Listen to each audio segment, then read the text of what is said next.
Raquel está no auge de sua vida quando o destino coloca novamente Maria de Fátima diante dela. Depois de tanto sofrimento, traições e humilhações, a empresária finalmente alcançou tudo o que sempre quis: respeito, estabilidade e amor ao lado de Ivan. Sua rede de restaurantes a paladar é um sucesso absoluto e o nome de Raquel Axioli virou sinônimo de superação. No entanto, a paz conquistada será colocada à prova quando a filha, outrora símbolo da ambição desmedida, reaparece em sua porta pedindo ajuda. Raquel sente o coração apertar ao ver Fátima tão abatida, mas o orgulho fala mais alto. Você escolheu o caminho mais fácil, minha filha. Agora precisa lidar com as consequências.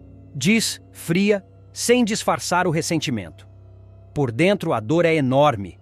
Afinal, nenhuma mãe sonha em ver o próprio sangue cair em desgraça. Mas Raquel sabe, é hora de Fátima encarar a vida sem manipulações, sem os truques que usou durante anos para subir às custas dos outros. Maria de Fátima, por sua vez, vive o pior momento de sua trajetória. Acostumada a viver cercada de luxo, ela vê o castelo de ilusões ruir de uma só vez. Tudo começa quando recebe uma notificação de despejo do apart-hotel bancado por Odete Reutemann. Mas isso é um absurdo! A Odete prometeu me ajudar! Grita rasgando o documento em desespero. O gerente do local, impassível, apenas avisa: as ordens vieram da senhora Reutemann pessoalmente. A senhora tem até amanhã para desocupar o quarto. Fátima tenta ligar para Odete, mas a ligação é ignorada. A empresária, cansada das chantagens e das promessas vazias, cortou o cordão umbilical financeiro. Sem dinheiro e sem aliados, Fátima assiste também ao colapso de sua imagem pública. Nas redes sociais, seus seguidores a abandonam. Eu estou perdendo seguidores, Olavo! Olha isso! Todo mundo está me cancelando! Reclama desesperada. Olavo, que antes se deslumbrava com o glamour dela, agora se mostra indiferente. Fátima, parece que a sorte virou. O olhar dela é de pânico. Pela primeira vez, o mundo não gira ao seu favor. César, o homem que um dia ela acreditou dominar, também se cansa do jogo. Em uma tentativa de se reerguer, Fátima o procura no escritório. César, eu só preciso de um tempo. Eu posso te ajudar. Posso trabalhar com você de novo, implora, forçando um sorriso. O empresário, no entanto, a encara com frieza. Acabou, Fátima. Eu não quero mais nada com você. Nem pessoal, nem profissionalmente. O golpe final vem quando ele manda o segurança colocá-la para fora. Você não pode fazer isso comigo. Eu te dei tudo! Grita ela, sendo arrastada pelos seguranças. César apenas responde impiedoso. Não, Fátima. Foi você quem tirou tudo de si mesma do lado de fora. Em meio ao barulho dos carros e ao sol inclemente, ela sente a realidade desabar. Pela primeira vez, não há ninguém para salvá-la. Sem saída, Fátima engole o orgulho e decide procurar a mãe. Atravessa a cidade de táxi, o último luxo que ainda pode bancar, e chega à porta da Paladar. Raquel, surpresa ao vê-la, mantém o tom controlado. O que você quer, Fátima? A filha, quase sem forças, desaba. Mãe, eu preciso de ajuda. Eu perdi tudo. A Odete me deixou. O César me virou as costas. Eu só preciso de um emprego. Me deixa trabalhar aqui. Por favor. Raquel a observa por longos segundos. As lembranças voltam. O dia em que Fátima a expulsou da própria casa. Os insultos. O desprezo. Você lembra o que me disse, Fátima? Que eu era uma fracassada. Que eu nunca seria ninguém? Pois bem, hoje eu sou alguém. E você, o que é agora? Fátima tenta se justificar, chorando. Eu errei, mãe. Mas eu sou sua filha. Raquel se mantém firme. Filha é quem tem amor, respeito, não quem destrói a própria mãe por ambição. Eu não posso te empregar. Aqui as pessoas trabalham de verdade. E eu não confio em você. A rejeição é um soco no estômago. Derrotada, Fátima tenta seguir o conselho da mãe e procurar um emprego por conta própria. Vai até a Tomorrow, empresa onde trabalhou um dia, na esperança de recomeçar. Mas a recepção é cruel. Sardinha, agora em posição de chefia, ironiza. Olha só quem voltou! A princesinha da alta sociedade agora quer bater ponto? Fátima engole o constrangimento. Eu só quero uma chance. Ele ri. Aqui a gente não contrata gente que pisa nos outros. Você fez por merecer o que está passando. Em seguida, manda o segurança acompanhá-la até a saída. A humilhação é pública, e pela primeira vez ela sente o peso da vergonha. Sem dinheiro e sem casa, Fátima volta ao apart hotel para recolher suas coisas, empurrando um carrinho com malas, enquanto os funcionários observam em silêncio. A menina arrogante, que um dia humilhou tantos, agora é apenas mais uma anônima tentando sobreviver. Raquel, mesmo tentando se manter firme, sofre com a situação. Ivan percebe a inquietação da esposa. Você ainda está pensando na Fátima, não é? Ela suspira. Sou mãe, Ivan. Por mais que eu queira fingir que não, me dói vê-la assim. Ele segura sua mão.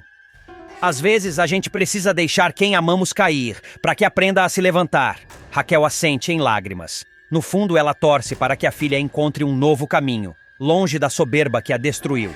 Enquanto isso, Fátima, sem alternativas, aceita a oferta de uma conhecida e vai morar temporariamente no antigo apartamento de César, agora vazio e decadente. O contraste é brutal. Do luxo dos jantares e vestidos caros ao eco frio de um espaço abandonado, onde o silêncio é a única companhia. O tempo passa, e a transformação de Maria de Fátima se torna inevitável. Grávida, sozinha e sem perspectivas, ela consegue um emprego como atendente em uma padaria. Usa um uniforme simples e acorda cedo para enfrentar ônibus lotados, empurrando-se entre trabalhadores que ela antes desprezava. No balcão, atende clientes com má vontade. Quer troco em moedas? Pergunta sem esconder o tédio. Um cliente retruca. Com esse humor, moça, vai perder o emprego de novo. Ela revira os olhos. Ainda há arrogância em seu olhar, mas algo mudou. A queda lhe trouxe marcas. Certa manhã, sente uma forte dor e é levada às pressas para o hospital. Horas depois, nasce Salvador, seu filho. O nome, escolhido por impulso, reflete o que ela não consegue dizer em voz alta: a esperança de ser salva de si mesma. No final, Fátima entrega o bebê a Raquel, num gesto que surpreende a todos. Ele merece o que eu nunca tive: amor de verdade, diz com os olhos marejados. Raquel a abraça, emocionada, sem rancor. Você ainda pode mudar, minha filha. Nunca é tarde. Fátima se afasta, sem destino certo, enquanto Raquel segura o neto nos braços, sentindo uma nova chance surgir. Não apenas para o menino, mas para curar, enfim, a ferida entre mãe e filha. Assim, a história fecha seu ciclo. A mulher que um dia foi humilhada se torna símbolo de dignidade, enquanto a filha, cegada pela ambição, aprende da forma mais dura o valor da simplicidade e do trabalho. Vale tudo, afinal, mostra que o tempo cobra, a justiça vem, e que o amor, mesmo ferido, sempre encontra um jeito de renascer. Maria de Fátima. Acostumada a manipular, enganar e pisar em quem fosse preciso para subir na vida, a golpista vai, pela primeira vez, experimentar uma sensação que há muito tempo desconhece: alívio. Depois de meses sendo apontada como uma das principais suspeitas pela morte de Odete Reutemann, a jovem verá o cerco policial se desfazer e, finalmente, ficará livre das acusações que a perseguiam desde aquela fatídica noite no Copacabana Palace. A trajetória de Maria de Fátima é marcada por ambição desmedida e por uma sucessão de decisões erradas. Desde o início, sua meta era clara: ficar rica, custe o que custar. Não importava se para isso ela precisasse enganar a própria mãe, Raquel, ou destruir a vida de quem cruzasse seu caminho. Fátima trocou o amor pelo luxo e, na tentativa de ser aceita no mundo dos poderosos, acabou se tornando escrava da própria ganância. Mas o destino, implacável como sempre, começou a cobrar a conta. Após o assassinato de Odete, com quem mantinha uma relação conflituosa e recheada de ofensas, a jovem passou a ser alvo de desconfiança e repulsa pública. As manchetes sensacionalistas exploraram sua imagem de vilã e a opinião popular não perdoou. Fátima foi cancelada, desprezada e humilhada em rede nacional. O nome dela virou sinônimo de falsidade e oportunismo. Por um tempo, até a polícia acreditou que ela pudesse ter puxado o gatilho. Afinal, testemunhas garantiram que Maria de Fátima esteve no hotel na noite do crime. E pior, portava uma arma. Tudo levava a crer que, movida pelo ódio e pela frustração, ela teria decidido se vingar da mulher que sempre a humilhou. No entanto, a verdade começa a emergir aos poucos. E para Fátima, essa revelação será a primeira vitória verdadeira de sua vida. Antes de qualquer reviravolta, Maria de Fátima ainda passará por momentos de profunda humilhação. Sem dinheiro, sem aliados e sem credibilidade, ela verá tudo o que construiu desabar diante de seus olhos. A jovem, que sempre acreditou poder controlar o destino, descobrirá o que é estar completamente sozinha. Morando em um apart hotel de luxo que já não consegue pagar, Fátima começará a ser pressionada pelo gerente do local. As ameaças de despejo se tornarão constantes e ela será obrigada a enfrentar a dura realidade. O dinheiro acabou e ninguém mais quer saber dela. Desesperada, a ex-modelo e aspirante a influenciadora tentará manter as aparências nas redes sociais. Publicará fotos antigas, fingindo uma vida de glamour que já não existe. Mas os seguidores, implacáveis, perceberão a farsa. Comentários ofensivos se multiplicarão, chamando-a de assassina, oportunista e mentirosa. A cada nova postagem, um dilúvio de ódio virtual. É nesse ponto que Fátima perceberá o peso do isolamento. Nenhum dos amigos que um dia se aproximaram dela por interesse estará disposto a ajudá-la. Até César, o homem por quem ela um dia se apaixonou, a tratará com frieza e desprezo. Quando ela o procurar, implorando por uma segunda chance, o empresário será categórico. Eu te dei tudo, Fátima. Dinheiro, status, conforto. E você me retribuiu com mentira e traição. Agora cada um por si. As palavras o cortarão fundo. Mas o golpe maior virá de quem ela menos esperava. Raquel. Com o orgulho ferido e as contas se acumulando, Fátima não verá alternativa a não ser procurar a mãe. Durante anos, ela rejeitou o amor e os conselhos de Raquel, acreditando que podia vencer sozinha. Agora, derrotada, ela voltará à casa materna em busca de apoio. A conversa entre as duas será tensa e carregada de emoção. Fátima tentará manipular a situação como sempre fez. Mãe, eu preciso de ajuda. Eu juro que mudei. Só preciso de um tempo para me reerguer. Raquel, porém, não cairá mais em suas armadilhas. Olhará a filha com firmeza e responderá com uma serenidade cortante. Fátima, eu te avisei tantas vezes. A vida não é feita de atalhos. Se você quer respeito, vai ter que conquistar com trabalho honesto. A jovem reagirá com revolta, acusando a mãe de frieza, mas Raquel permanecerá firme.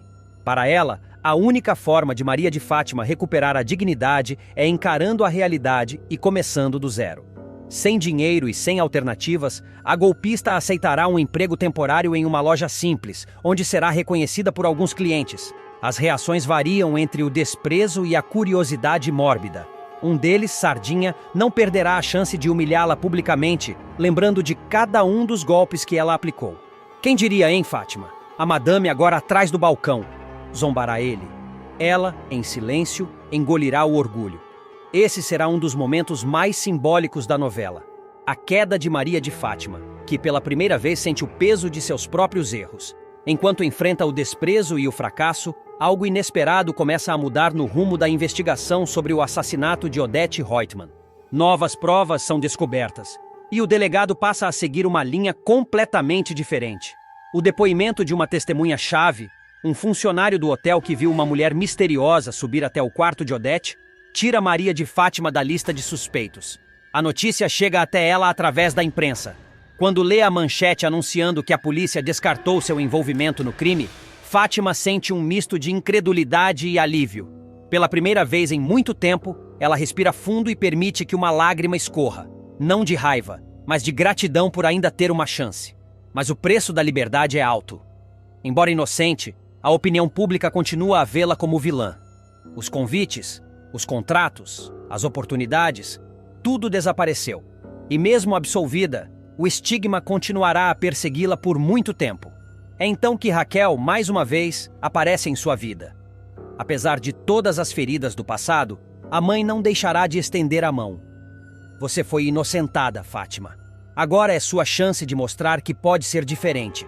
A frase ecoa na mente da jovem, que aos poucos começará a repensar suas escolhas. A dor e a solidão se transformam em combustível para uma nova etapa. Nos últimos capítulos, Maria de Fátima começa a trilhar um caminho de reconstrução. Longe do luxo e da fama, ela se dedica ao trabalho e tenta reconquistar o respeito das pessoas. E, principalmente, de si mesma. A jovem que um dia acreditou que o dinheiro comprava tudo, finalmente compreende o valor da humildade. Ela passa a ajudar a mãe no negócio da família e, aos poucos, reconquista a confiança de Raquel. Mesmo com as marcas do passado, Fátima encontra forças para seguir adiante. A morte de Odete, o escândalo, o desprezo público, tudo se transforma em aprendizado. E ao encarar o espelho, ela vê uma mulher diferente, mais madura, mais consciente e talvez pela primeira vez verdadeiramente livre. Assim, Vale Tudo encerra o arco de Maria de Fátima com uma mensagem poderosa: a de que ninguém é totalmente vilão ou herói. Depois de tantas quedas e ilusões, ela conquista sua vitória mais rara, a libertação da culpa e a oportunidade de recomeçar, longe das sombras que um dia ela mesma ajudou a criar. Daniela será contratada pela Paladar como advogada e vai causar um verdadeiro rebuliço entre os funcionários da empresa, principalmente quando se mostrar determinada a reerguer o setor jurídico e proteger os interesses de Raquel. Inteligente, ambiciosa e com uma postura firme, ela chega disposta a investigar antigas irregularidades que colocaram a marca em risco, especialmente durante o período em que Marco Aurélio e Leila tentaram manipular contratos e subornar fornecedores. Sua chegada é vista por muitos como o início de uma nova fase, mais ética e transparente, mas também desperta a desconfiança de quem ainda tem algo a esconder. Enquanto Daniela se destaca com sua competência, Marco Aurélio e Leila continuam tramando nas sombras. O casal vê na fragilidade administrativa da TC uma nova oportunidade de poder e riqueza. Marco Aurélio, cansado de viver à margem dos negócios desde que foi desmascarado por Raquel, começa a articular uma estratégia para retomar influência dentro da empresa. Leila, sempre calculista, o incentiva a agir, acreditando que podem se aproveitar de uma eventual crise de liderança para reassumirem o controle. A TCA está enfraquecida. Se jogarmos certo, podemos voltar a mandar ali, diz ela com um olhar ambicioso. Marco Aurélio, então, procura antigos aliados e começa a reunir documentos que possam comprometer os atuais gestores. Enquanto isso, Maria de Fátima enfrenta o pior momento de sua vida. Após anos de golpes, chantagens e traições, ela finalmente paga o preço de suas escolhas. Com o dinheiro acabando e o prestígio destruído, Fátima é ameaçada de despejo do apartamento de luxo onde vive. O proprietário do imóvel, cansado dos atrasos no pagamento, aparece para cobrar os meses de aluguel. Desesperada, ela tenta se justificar, alegando que está prestes a resolver sua situação. Mas o homem é inflexível. Você tem até o fim da semana para sair daqui, ou eu chamo a polícia. Para piorar, Fátima se torna alvo de cancelamento nas redes sociais. Vídeos antigos de suas atitudes arrogantes e chantagens voltam a circular, e comentários impiedosos tomam conta da internet. O público que antes a idolatrava como uma mulher de sucesso, agora a acusa de ser uma golpista. Ela tenta apagar as postagens e defender-se, mas a avalanche de críticas é implacável. "Todo mundo me odeia agora", desabafa, olhando para o celular com os olhos marejados. Sem saber a quem recorrer, Fátima procura César, acreditando que o ex-amante, agora viúvo de Odete e herdeiro de metade da TCA, terá piedade dela. Ela o encontra na saída de uma reunião e com a voz trêmula implora: "César, eu só preciso de uma chance. Eu errei, mas posso mudar." O empresário, no entanto, a olha com frieza e responde: "Você nunca vai mudar, Fátima. O problema é que agora não tem mais ninguém para te proteger." A fala o deixa ainda mais distante, encerrando de vez qualquer esperança que ela tinha de retomar a antiga vida de luxo. Sozinha e humilhada, Fátima decide procurar Raquel, sua mãe, em busca de consolo. A mocinha, que conhece o sofrimento da vida dura, tenta orientá-la com serenidade. "Minha filha, chega de procurar atalhos. A vida cobra caro quando a gente tenta enganar o destino." Raquel, com o coração dividido entre a compaixão e a decepção, aconselha a filha a procurar um trabalho honesto. "Você ainda é jovem, pode recomeçar", diz.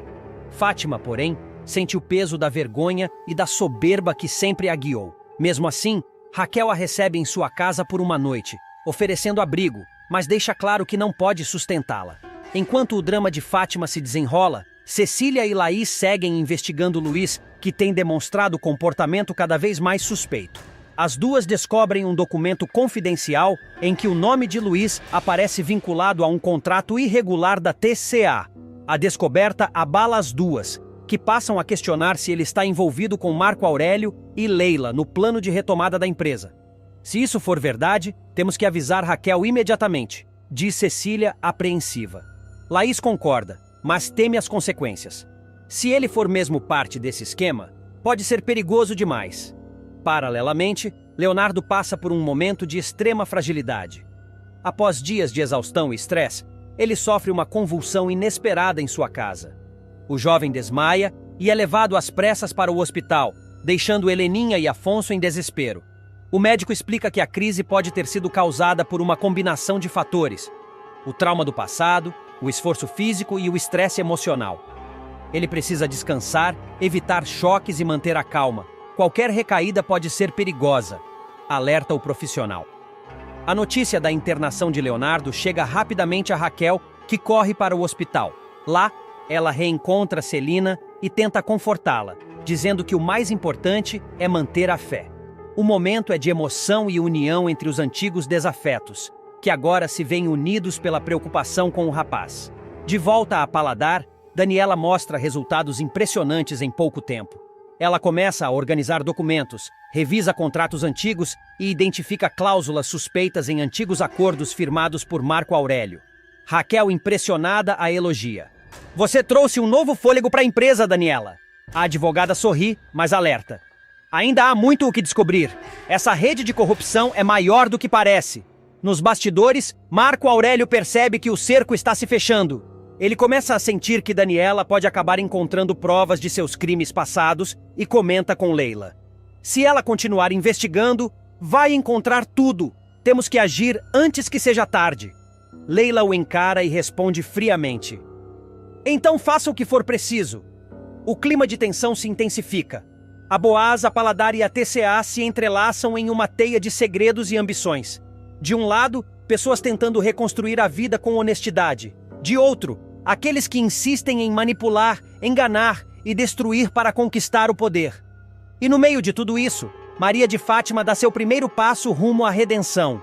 Com vergonha, ela aceita o conselho da mãe e vai em busca de emprego.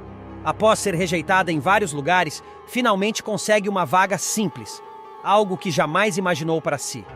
É o início de uma nova jornada, dolorosa, mas necessária. Raquel observa à distância, esperançosa de que a filha possa, enfim, aprender o verdadeiro valor do trabalho e da dignidade. Enquanto isso, Daniela se torna peça-chave para o futuro da Paladar. E Marco Aurélio e Leila seguem tramando nas sombras, prontos para um novo embate que promete virar o destino de todos de cabeça para baixo. Vale tudo. Frio e calculista, César cai na farra com Maria de Fátima logo após o enterro de Odete Reutemann. A morte de Odete Reutemann vai abalar o país inteiro, e dentro do universo de Vale Tudo, ninguém vai reagir de maneira tão desconcertante quanto César Ribeiro. O modelo que parecia arrasado no funeral da poderosa empresária vai revelar uma frieza impressionante assim que o enterro termina. O público que ainda digere a tragédia vai se surpreender com a reviravolta. Em vez de se recolher em luto, César vai cair na farra com Maria de Fátima, a própria enteada da falecida. O enterro de Odete será uma das cenas mais marcantes da novela. Sob o céu nublado, um cortejo pesado segue em silêncio. Choros contidos, olhares atravessados, sussurros e câmeras registrando cada detalhe. A cidade inteira parece em suspense. O corpo de Odete, símbolo de poder e arrogância, é sepultado em meio a uma multidão de curiosos e jornalistas. Cada rosto presente carrega uma história, um motivo oculto, uma culpa velada. Entre os que acompanham o cortejo, César chama a atenção. Vestido de preto, olhar perdido, ele chora copiosamente. É amparado por colegas e por Maria de Fátima, que tenta parecer solidária, embora mal esconda o desconforto. O público, vendo a cena, acredita, ele está devastado. Mas a verdade é bem outra. O luto que dura pouco. Assim que o velório termina, a máscara cai. O mesmo homem que minutos antes soluçava de dor agora exibe um sorriso irônico. Enquanto os outros se dispersam em silêncio, César se afasta do cemitério com uma tranquilidade assustadora. Acabou, Fátima, diz ele com um ar leve. E agora é vida nova. Maria de Fátima o encara confusa. Ainda abalada, ela tenta entender aquela mudança de humor. Vida nova? César, a tua mulher acabou de morrer. Ele dá de ombros, acende um cigarro e responde frio. E o que você queria? Que eu me jogasse no caixão junto.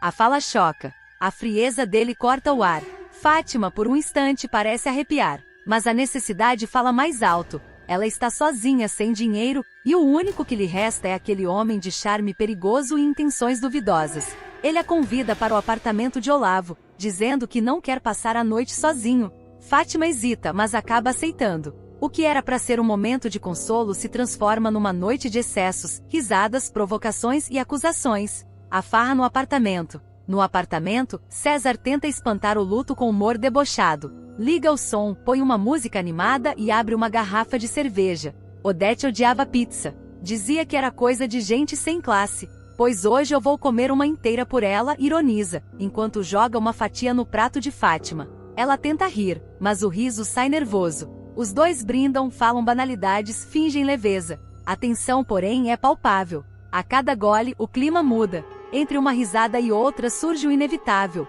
o nome de Odete. Me diz a verdade, César, diz Fátima, olhando fixamente para ele.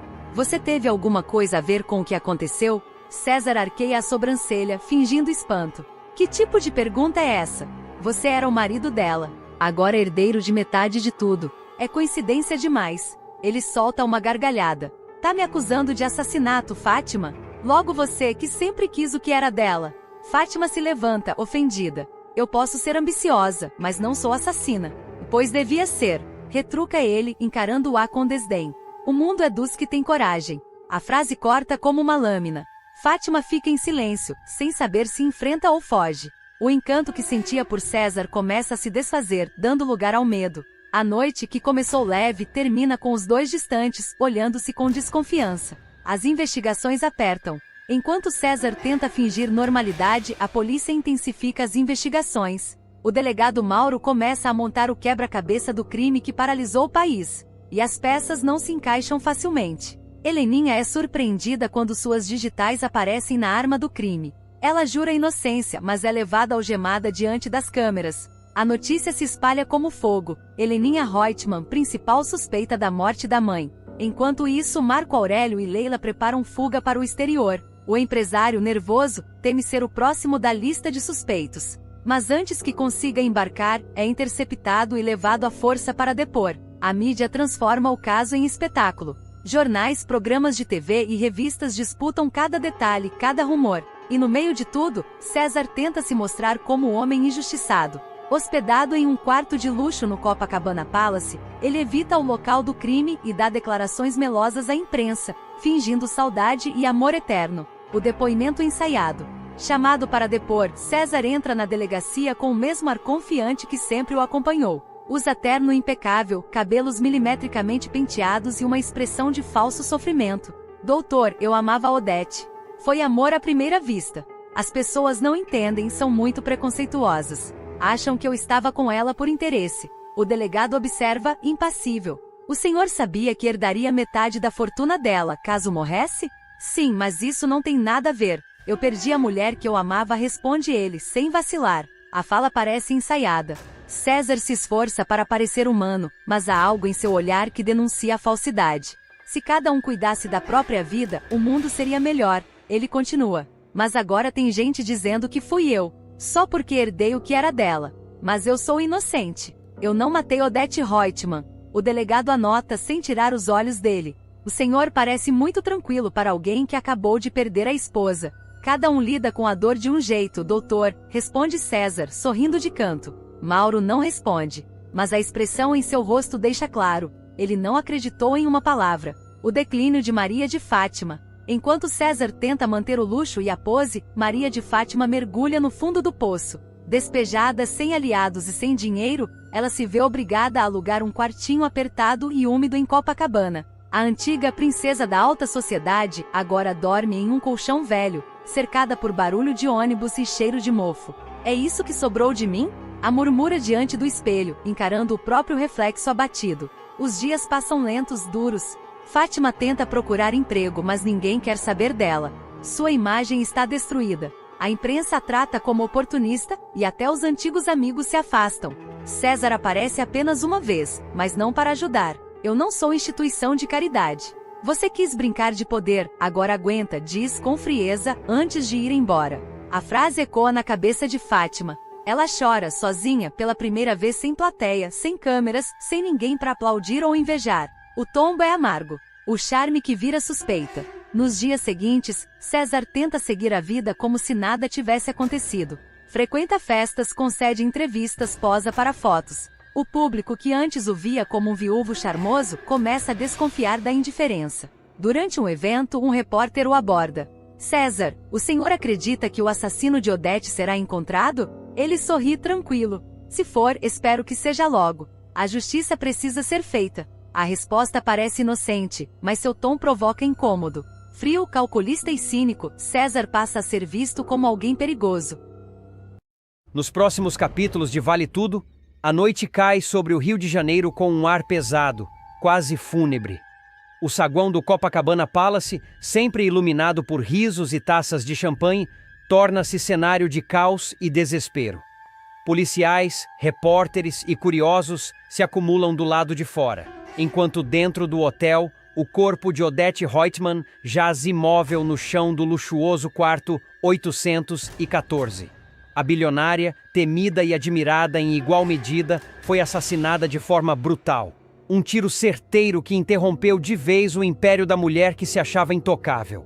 Horas antes, tudo parecia seguir o curso habitual na vida da empresária.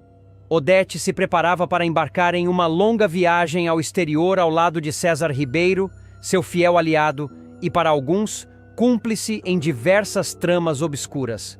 Ela estava empolgada com a ideia de se afastar temporariamente do país e deixar para trás as tensões familiares e os escândalos empresariais. No entanto, o destino reservaria uma noite trágica e inesquecível. Pouco antes de arrumar as malas, Odete recebeu uma ligação misteriosa. A voz do outro lado da linha era firme, quase fria, e a surpreendeu com um pedido inusitado. Uma conversa pessoal e urgente, ali mesmo no hotel. Desconfiada, mas curiosa, a empresária autorizou a visita. Minutos depois, uma figura entrou em seu quarto, coberta pela penumbra. A identidade do visitante não foi revelada de imediato, mas a tensão no ar denunciava que algo estava prestes a sair do controle. "Para que essa barbárie?" "Vamos conversar", disse Odete, com o tom autoritário que sempre a caracterizou.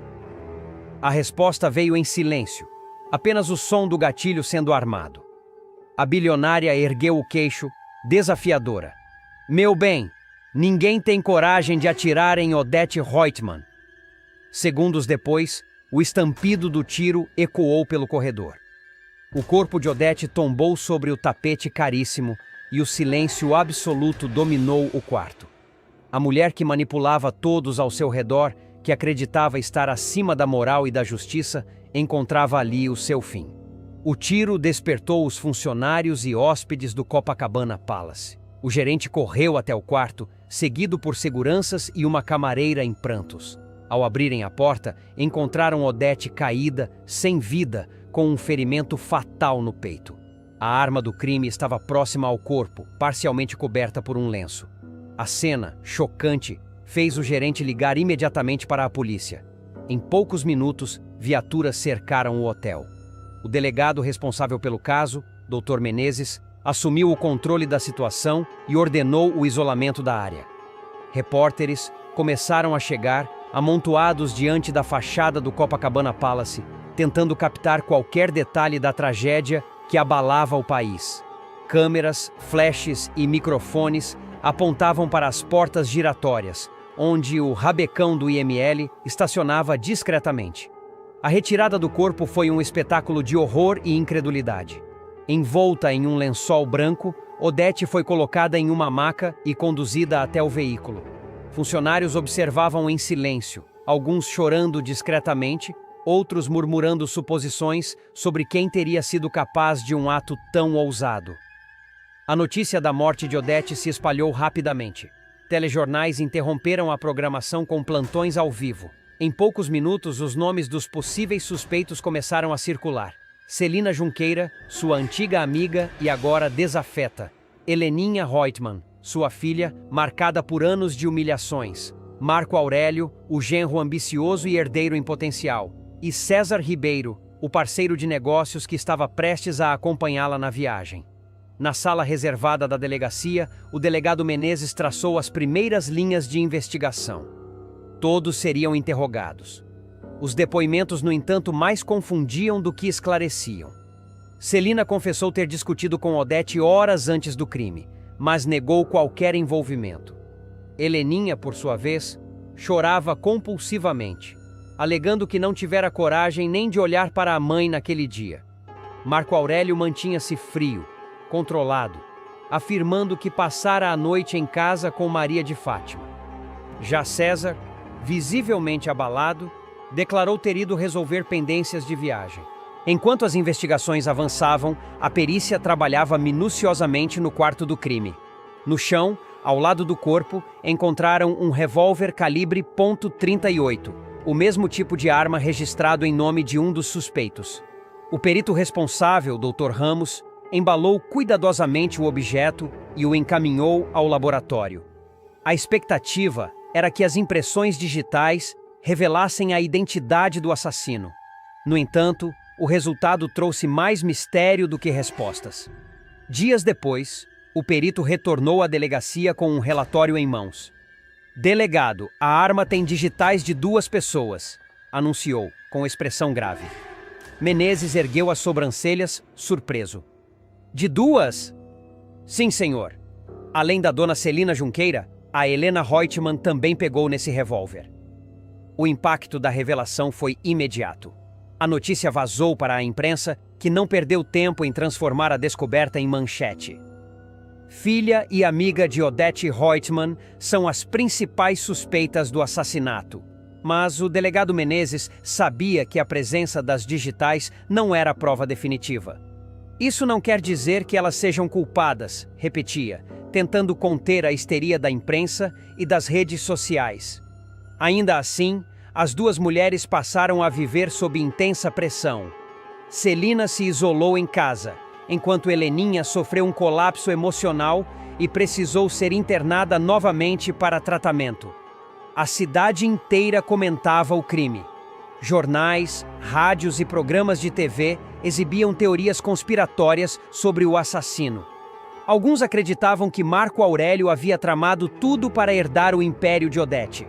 Outros apontavam César como traidor, envolvido em um golpe financeiro. Havia ainda quem dissesse que a própria Odete planejava desaparecer e forjar a própria morte, teoria rapidamente descartada pela perícia. Enquanto isso, o corpo da empresária seguia para o Instituto Médico Legal.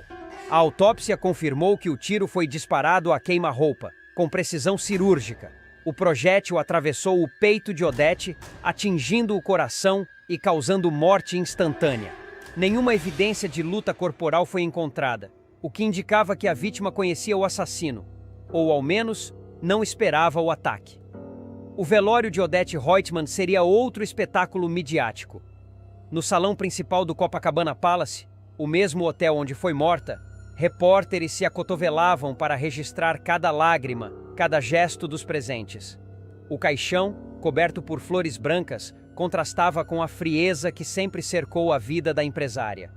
Celina, abatida, mal conseguia se aproximar. Heleninha, escoltada por Marco Aurélio, tremia ao encarar o rosto imóvel da mãe. Nos bastidores da investigação, novas pistas começaram a surgir.